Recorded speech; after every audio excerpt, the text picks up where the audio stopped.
I'm Brittany. And I'm Stevie. And we're back in the lab today. I'm so excited. We have a special guest.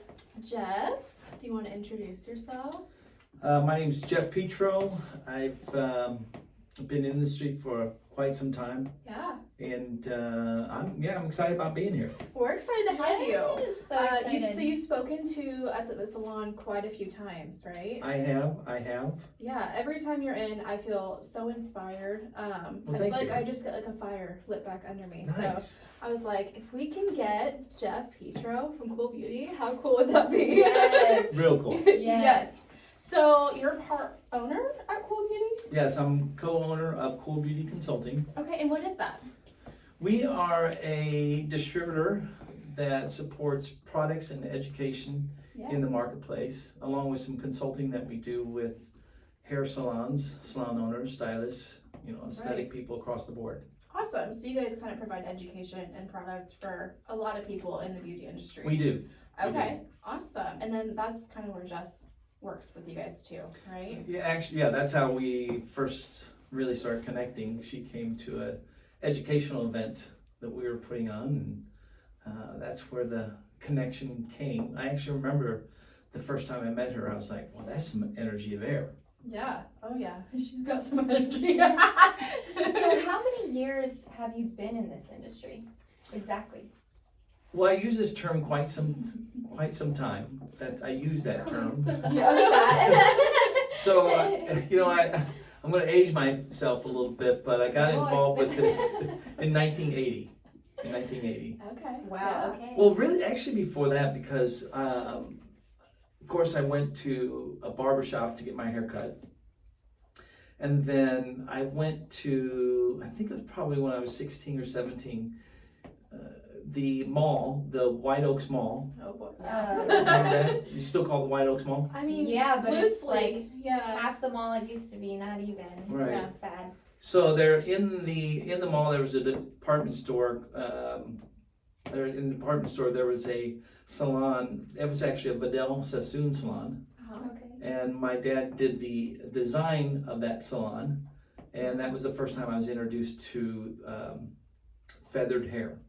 Okay. Oh. Yeah, I love that. Yes. Now, your dad's been known to do a lot of things structurally. Yes. Specifically speaking about our old state capitol, right? Yes, he helped the architectural design in the bringing that back to life. Yeah. Here in town. That's He so also cool. did the well, it was called the Forum 30. Mhm. What do they call it now? There's a lot of You're things they right call it. there. Yeah. Anyway, I don't even know my way around. to he be designed the honest. restaurant up top. That Okay. restaurant. Up Oh, top. at the Wyndham. Yes. Yes. Does it still Oh. spin? Does it- No, I don't think so. Yeah, it used to Uh-uh. spin very, very slow, and at one Yeah. point you could sit there, and within an hour you would be able to see the whole city Oh wow. Oh. from your spot there. That's So Like cool. the actual place would spin. it would spin, yes. That's cool. Everything was round in it, but they found out that was too expensive to run, so they stopped the thing and no longer. Okay. That's neat. So you must have grown up here then, right? I did. Okay. So are you a Lanfear Lion? I am. We are know, too! Really? That's why I like you guys. You're like, whoa, this is I'm the Lanfear Lions, yes. I love that. Have Wow. you seen the new upgrades they've made? Only online. It's Only online. beautiful. I haven't seen it in person either, Yeah. but yeah, I've seen the pictures. It looks crazy. It's so cool. Yeah, I'm looking. I need to get over there to check it out. It's really It's cool. cool. I've heard. So run us through. You grew up here. Now you're in Indy. Is that right?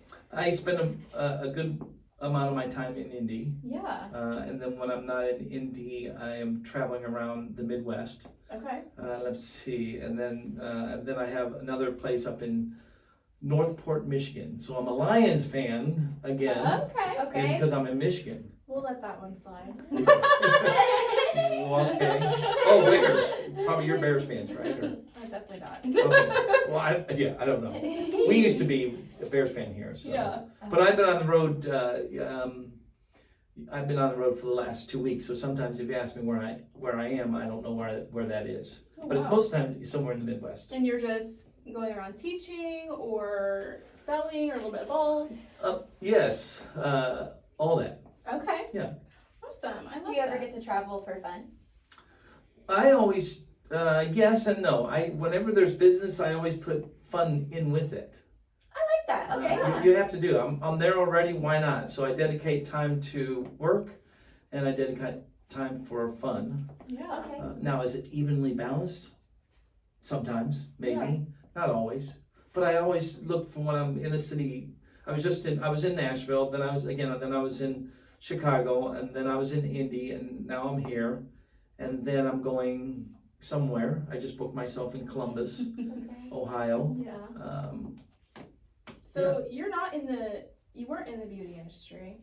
I was but not. You seem to be very passionate about it now. So run us through that. Like, what led you down that road? I mean, your dad was an architect. So Right. how did you get into this? Well, like I said, he used to take us to barbershops to get our hair done, Yeah. and then he took us into a salon. Mm-hmm. Again, I'm trying to think the name. Bergner's had a salon that had a salon, a Vidal Sassoon salon. Yeah.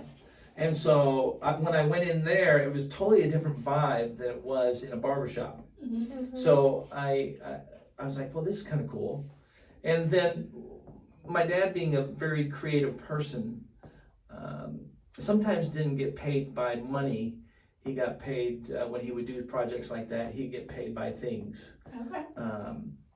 In the hair care industry, he got paid sometimes by bottles of shampoo. Yeah. And of course, my mother would say, we can't feed the kids with bottles of shampoo, but we Right. can feed them with money. Right. And so I got exposed to quality hair care products at a very, very, very early age. Right. I love that. Yes. So that is kind of what drives your passion today, right? It is, because it's like that in this industry, this industry is what made me who I am today. Yeah. I made a connection. That was not the intentions when I was in school. Mm-hmm. You know, in school, you go to school, you get grades, and then they say, well, if you're not going to go to college, you better go work. Right. And so at that given particular time, it was because I wasn't into school. I Right. was like, well, I'm going to go work. Yeah. And my mom says, you better go out and work 3 jobs. And I worked 3 jobs. Wow. And what happened during those 3 jobs, I was working, if I can put them all together, I was working at a grocery store at the time. Mm-hmm. I was working, doing side jobs, side hustles, painting, lawn work. And then I got a job part-time at a warehouse that was shipping hair care products. Okay. And that was the first introduction to a career, entrepreneurship. Right. Yes. I love that. So then, like, how did you meet Benny, and how did all of Cool Beauty kind of get started? Well, Benny's my business partner again, and how did that happen? Well, And for those of you who don't know, we're talking about Benny Pollard. He owns Cool Beauty, but also he used to have a hairline called Benny Factor, which is no more, unfortunately. We want the hairspray back. we still have Gage though. Yes, we still have Gage, and your business partner. Yes. So he was running a very successful salon at the time when I met him. Yeah. And he was also building his hair care brand. Right. And at that time, there were words, the brand was called Benny Factors, but there were words on the bottle that I connected to. Yeah. Be inspired, be confident, be more, be balanced. Yeah. And I was like, whoa, that's kind of and it had shampoo on it also. Right. Right. So I like the word because I lean into those type of things in life. Yeah. And I was like, okay, I'm curious to see what this is all about. Mm-hmm. He and I had a conversation over the phone. In the beginning of the conversation, he was like, well, I want you to carry my product. And I'm like, well, why would I want to carry your product? We went back and forth on the hair care side of things, but we eventually started connecting on things that we believed in. Right. And again, the words on the bottles helped tie it into what we believed in life. I love that. Yeah. Yeah. And it was good product. Like, it smelled good. I loved it. And everything Amazing. about it was You remember awesome. that? Or? I do. When I started, how long's it been, Jess? 8 years? 8 years ago? That's what we had. And so Right. we used all of that, and then it dwindled down over the years, and we held on to that hairspray as long as we could. Right. The pink But can. I remember that. But we I loved that. all of it. We used it a lot. Well, So thank you. I do Thank remember it. It was awesome. Thank you. So playing off of a product, why would you recommend Cool Beauty products compared to a different distributor or even Walmart, Ulta? Why is your product better? Well, here's a bigger question. Sometimes people say, well, what's the difference between hair care products from a grocery store and hair care products from a salon? Right? The difference is that, I know it's a loaded question. but it's a good question, Yeah. because if you think about shampoo, Mhm. the difference between what you see on a grocery store product and in a salon, Right. you look at shampoo and in one sense, it looks the same. It's in a bottle. It comes out in your hands and it has a cool look to it. Smells are a little bit different, but they're pretty much all the same. Yeah. And even if you look at the back of the bottle, you'll notice some of the ingredients that are similar that you find on the grocery store products to what you'll find in a professional product. Right. So you're like, okay, well, what is the big difference? Yeah. Well, I always say it's like, what's the difference between, a hamburger you buy from McDonald's and a hamburger that you buy from a gourmet restaurant? Right. Right, they're both hamburgers, right? They both use ketchup on them. They use pickles, whatever the case might be, but there's truly a difference in it. Yeah. And it's the key ingredients that we use. So we can say this, some of our ingredients have aloe vera in it, right? But you can put less than 1% of aloe vera in a bottle and put on the front of the bottle, we have aloe vera in it. Wow. 1%. Yeah. Some of our products, we'll use 20, 30, 40, 75, 85% aloe vera. Yeah. There's a perfect example. So, and we know that aloe is better. And then the quality of the aloe is something that people have to understand also. Right. We use the term, you can get aloe, right? And you get aloe from pretty much any store around. Right. And then you look at an aloe plant and it's certified. And so what does that mean? Certified, it's certified organic, which is no pesticides, herbicides, or insecticides in it. Yeah. So we know that's a quality product. Right. Again, you can put a lot of stuff in it. You can put a lot of water in it as fillers just to make it bubble. Yeah. But does it really help the hair? Does it help the scalp? And does it mature the scalp? Does it mature the hair? Right. And I think too, I've noticed from just your guys' products to, any other, I will shampoo a lot more often with the other ones because there is so much water or non-quality ingredients in it that kind of build up on the hair. Whereas salon grade shampoo, I feel like it does the job and you have to use way less of it because it is so concentrated. Well, there was this conversation about pHs. Remember pH is important. Skincare, you know that, Stevie. So you can have a pH of 4.5 to 5, and that's really supposed to be really good, right? Right. But I can get a cleanser for the floor and make it 4.5 or 5%, 5.5 pH, and you would never use that on your hair. Right. Right. So we confuse the customer and say, well, it has to be pH balanced, right? Does it? No. It has to be quality. It has to be Right. pH balanced, but it also has to be quality ingredients, quality moisturizers, quality ingredients that support, like an aloe vera. I'm just using that one as an example. Yeah. But you find that. I could buy a skincare product because Stevie's into that skincare. I could buy a moisturizer for $3, $4, right? Right. Or I could buy a moisturizer for $103. Oh yeah. And what's the difference in? The ingredients. Yeah, a lot, right? Yeah. So we have to really identify what we're using, and I say this all the time. In the beginning, when I had no money, I didn't care really what I used on my hair because I didn't have any money. Right. But as I started gaining money and getting money, I was like, I want quality. Right.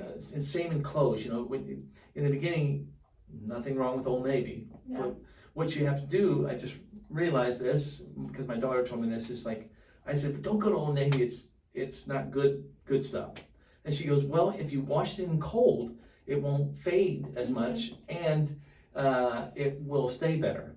And I'm like, oh, is that what you do? I said, yeah, but I want I want my clothes to be clean. Yeah. So I need a little warmth in there, a little bit hot to do that. Yeah. Yeah. She goes, well, that Old Navy clothes not going to happen. No. It's cool, but it's not going to last, forever. You Right. shouldn't have to put in work to something to keep it up to par. Right, exactly. Mhm. And in turn, I think you almost save money when you You invest. do.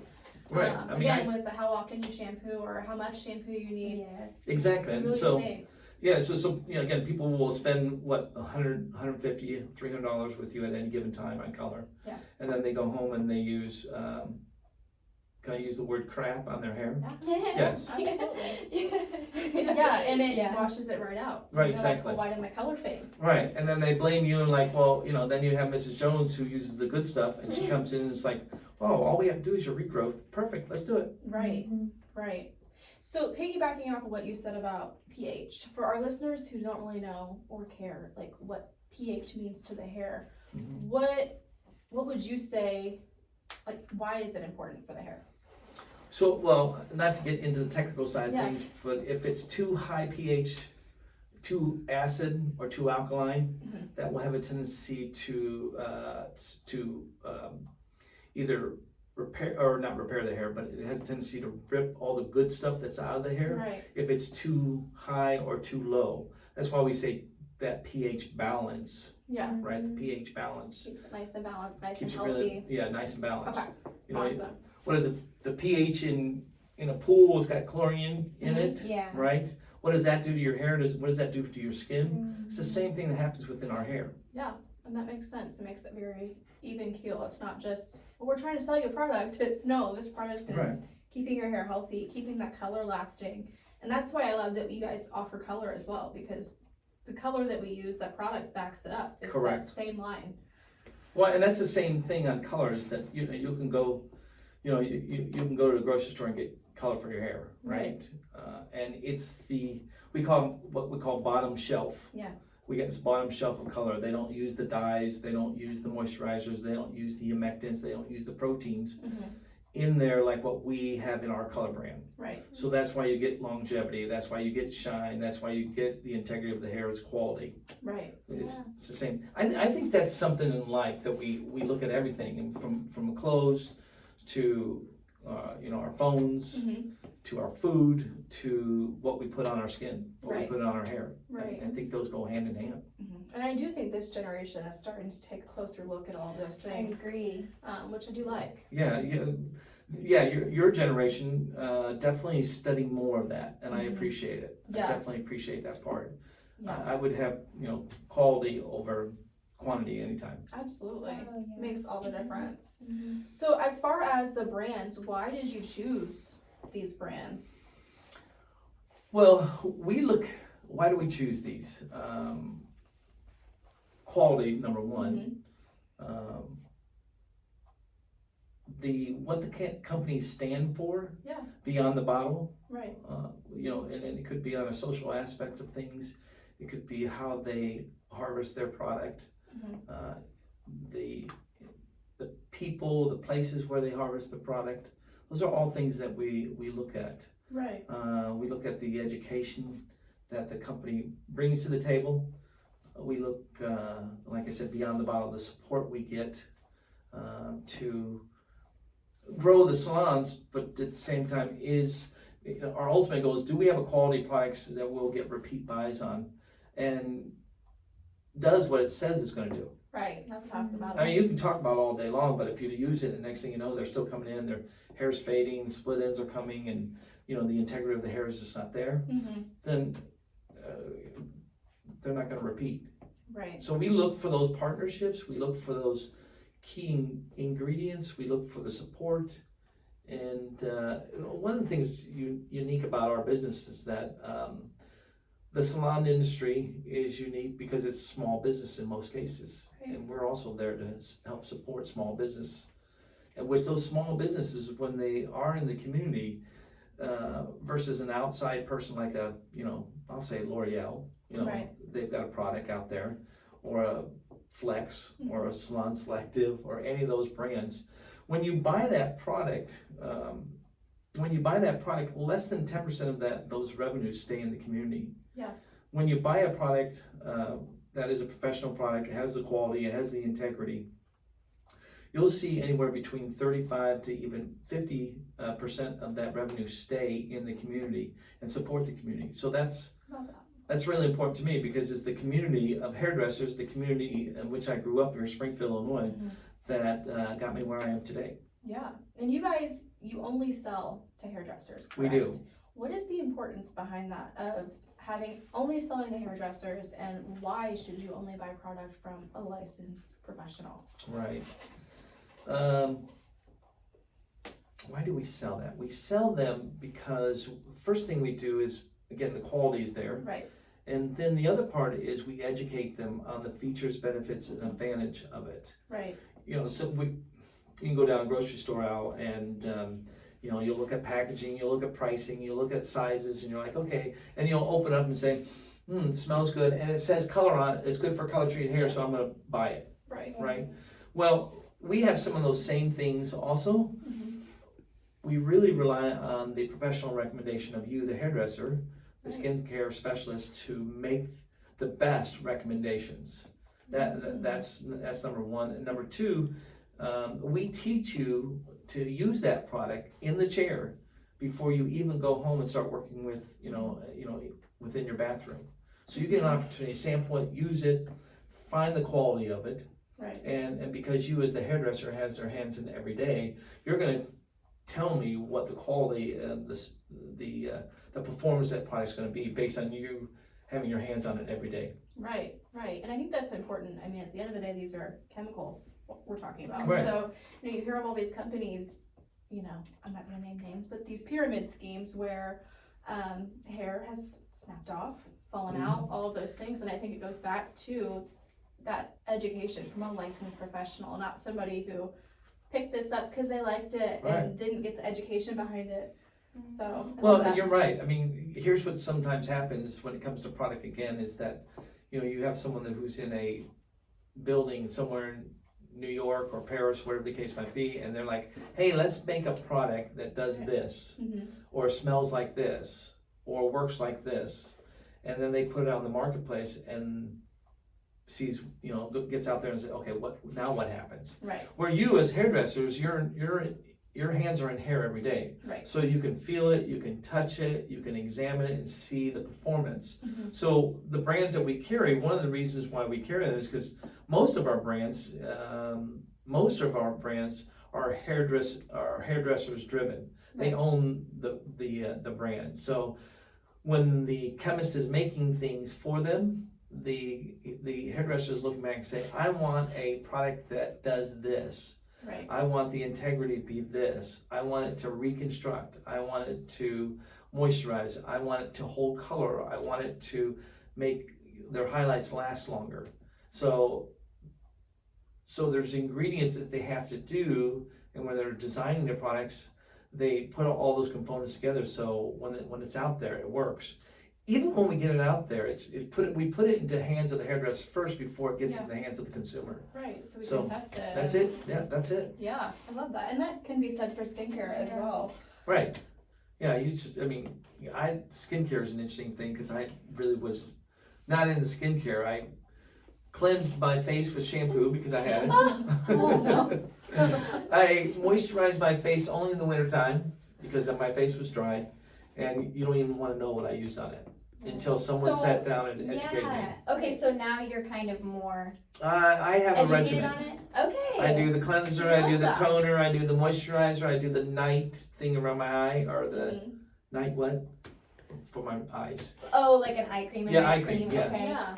Well, and think about it. I mean, I know not everybody can see me, but for 84, I look pretty good, don't you think? Did you say 84? Yes. No way. I'm just kidding you. Okay. I'm like, you're full of it. I had you for a second. You kind of did. I love that. So you mentioned something in the beginning about going to a barbershop and then going to a salon. Yes. Well, what made the difference for you? What was different about it? For me, if you walk into a barbershop, there's a certain smell about it, right? Yeah. There's a different feel about it. And there's a different personality with it. Yeah. A bunch of, and I can remember it so clearly now. It was off of MacArthur. I don't know what this MacArthur and something. It was, the feeling. I liked it. Mm-hmm. At that time there was, certain things that a barbershop would have that was just, you got exposed to. You're like, oh, okay, that's a trip. But Yeah. and it was more of for me, in and out type of thing. Mm-hmm. The care factor wasn't there. Yeah. And so when I went to a salon for the first time, they did a full consultation. At a barbershop, I think they go, I can't even remember, shortcut, long cut, I don't even know what they Like, said. what do you to want? me. Right, what do you want? Thank you. Where when I went to a salon, they were, well, we're going to do this image profile or consultation. I was like, well, I've never got that before. That's kind of neat. They're going to talk to me on what my opinion is. Right. Even though I really didn't have one, all I wanted is like, hey, I want to look cool. Yeah. I want to look cool. So give me something cool, will you? And again, at a 16-year-old, 17-year-old guy, you're like, I need something cool so I can attract people. Yeah. Mm-hmm. At that time, women. So I wanted a cool haircut. Yeah. So they gave me a cool haircut. And, they gave me the shampoo. Mm-hmm. Yeah. And they didn't use clippers at the time, but they used scissors at the time, which was, I thought was really cool because before it was all clippers. Right.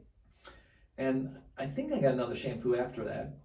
And then they finished installing my hair with a blow dryer and gel, Mm-hmm. which was real cool back then. A Yeah. full service. Right, it's a real cool service. Yes. And I think I rescheduled my next appointment with them, where the barbershop you did it, you just walked in Mm-hmm. and you wanted to avoid Saturday as much as possible. Yeah, because you'd wait Right. forever. Mm-hmm. So that's how I got from there to, I love that. I Yeah. feel like a lot of guys, their girlfriends will like push them. So they'll come in, they're like, oh, this is really weird, this is a big salon. And so it's good to hear from another guy that you appreciate that. I mean, I like barbershops when they're done right and they Yeah. feel right and they're done, Yeah. there's something about it. I was in a barbershop a couple nights ago. You can see I got a new haircut here. Yeah. Looks great. And, well, thank you. And they were playing music. They were playing music from the 40s. Ooh. And it was, the place was done in black and white. It really had a good feel and vibe about it. I like that. There are a couple of hairballs in the corner, which, sure, that's fine. But, it had a real cool feel to it, real cool vibe to it. They were actually wearing the white jackets. Oh, wow. Yeah, so Okay, I like that. So a lot of it's the experience. it is for versus me. Anybody can learn to cut good hair, I should say. Well, and here's that's a good point. I mean, I say this sometimes, and Jessica's heard me say this, is that, I can tell the difference between a bad haircut and a good haircut. I can tell a difference there. But it's really difficult for me to tell the difference between a good and a great haircut. Mm-hmm. Mm-hmm. And so flipping that, I can tell the difference between good service and bad service. I can definitely tell a difference in that. You can too. Right. You go to restaurants, you either get a 5%, 10% or on bad. I still tip on bad, not much, but a little bit. Yeah. But if it's, good to great service, then it starts moving to 15. If it's great to awesome, it can go as high as 30, 40, 50%. Right. So I can tell a difference in service. I really can't tell the difference in a haircut. I can't tell the difference between a bad shampoo and a great shampoo or awesome shampoo. Right. I can do that in a heartbeat. And that helps me also with my tips that I give.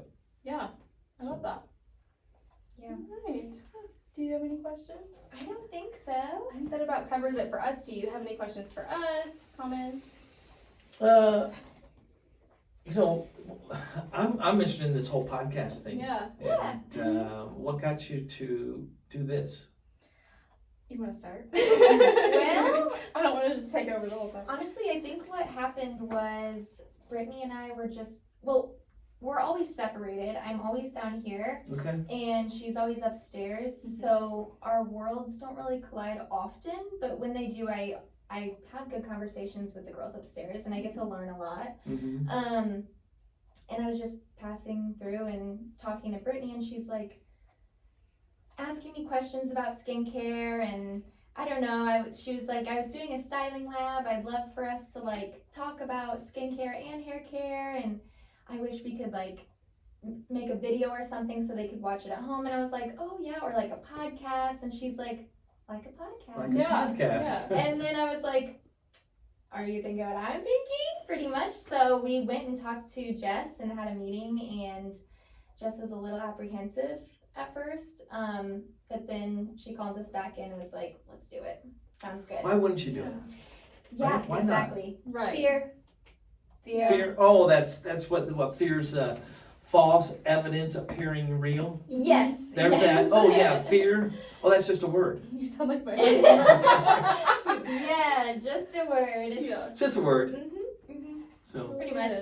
Just thinking that, I don't know why we wouldn't do it, but Why I'm wouldn't you? glad that Right. we did. Well, and I just felt like, I went to school for cosmetology, but like I didn't really learn a ton about skin, and I felt like every week I was texting you like, is this good? Is this good? What should I try? And my face is Yeah. freaking out since having a baby, and I'm like, our clients have got to be feeling this way. So we're like, we Well, need sure. to come up with something. You go on Yeah. TikTok and you scroll, and there's all these different solutions. And you're like, well, which one is going to work for me?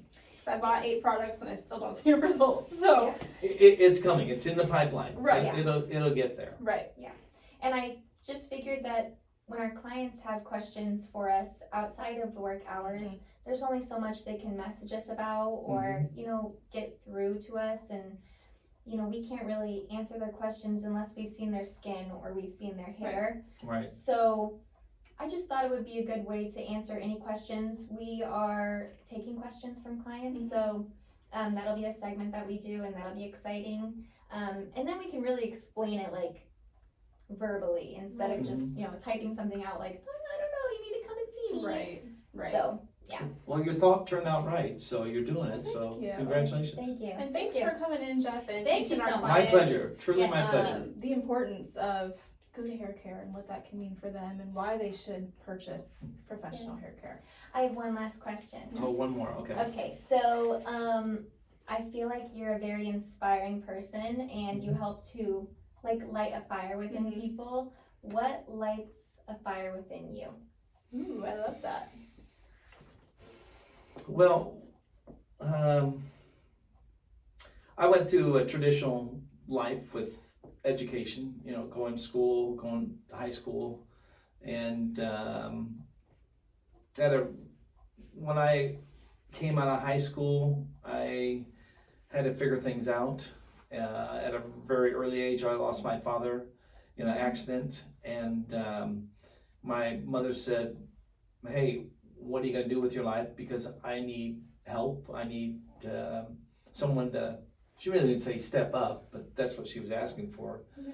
And I was always curious about how to be better. And so when you start looking for things and starting looking for better, I found out that if I was going to be successful in life, so I could support my family, my mother, then I had to study outside the realm of school. Or at that time, I had to study beyond watching TV. And I started seeking out books and reading books, reading about business, and trying to really work on how to understand it. Mm-hmm. I'd be driving down the road and I would see, I love clothes, right? Yeah. And I would see someone in really, really nice clothes, and I was like, well, how did they get that? Because I can't afford that. Mm-hmm. And not saying that money is the root of everything, but there were certain things that I wanted. So I was like, okay, how do I find that out? And I remember reading, because we did a lot of reading back there. I started reading a lot, and by reading, I was like, well shoot, why not? Why not me? Yeah. That person's not different than me. Well, so I put that radar on for that. Yeah. And so when I heard some people get motivated by a lot of different things, but when a person would say, you can't do that, that was motivation for me. And so I was like, well, what do you mean I can't do that? Okay, so that was the motivation for me to find the books on how to read that. You can't be successful. Well, what does successful look like for me? and I leaned into that. Yeah. And so always have a student mind, student heart on everything that I look into. Even coming over here, I was listening to a podcast on this book called The Selling Gap, understanding the gap between what people's problems are and what they want. And so again, it's, why not do that? I know with the phones today, you have access to a lot. We do. You have access so much more than I ever did. And so, you know, I just lean into it. Like, you know, last night I caught myself at 11:48. It's like, okay, enough reading, enough studying, go to sleep. I think that's an interesting take because we are always on our phones, and why wouldn't we flood our brains with things that get us to where we want to get in life versus just sitting wondering, well, why me? Why don't I have the money to do this? Why don't I have all the clients in the world? It's like, well, you know, you really sat and studied how to get there versus saying, why me? Well, why not me? Right. I love that. Yeah. There's a quote, we can stop on this, but there's a quote that I just picked up. I love quotes because they're like, okay, that makes sense. Yeah. You know, they say that if you blame others, it's a very, very long journey. If you blame yourself, you're halfway there. If you blame no one, you've already arrived. Ooh, I like that. So, you know, I used to blame others for not what I had. Yeah. And then I eventually started blaming myself. And I was like, well, that's what you're supposed to do as a leader, right? Well, be careful with that, because when you start blaming yourself, then your mind stops producing great ideas. It stops producing ideas for like what you had for this. Yeah. Oh, wow. I feel like I Yeah, need I'm to gonna hear think that. about that. As I a am gonna mom, think I'm about like, I gotta make, you know, more money for my family to get us where we want to get us. And I've gone down the road of, well, we don't have clients or this, and I've gone down the road of blaming myself. Well, I'm not working hard enough and all of that. That just, I like that. Yeah, you're aware. You're already there. Yeah. So you're aware of it. And again, when that's happening, your mind goes, your radar's on. Yeah. You know, well, think about for you to build your clientele on the hair side of things. You need to build it through anybody has hair. Yeah. You have to do it with anybody who has skin, right? Yeah. So that's everybody. That's everybody. Like you've heard me say this before. You're not going to go to a bald convention, right? Unless those guys are there looking for hair. Right. And maybe we need to create, toupees or whatever ways. I've had some clients asking for them. Well, it's a possibility. Okay, there's an opportunity there. Yeah. So that's what that radar has to go up for. That is seeing opportunities to educate yourself.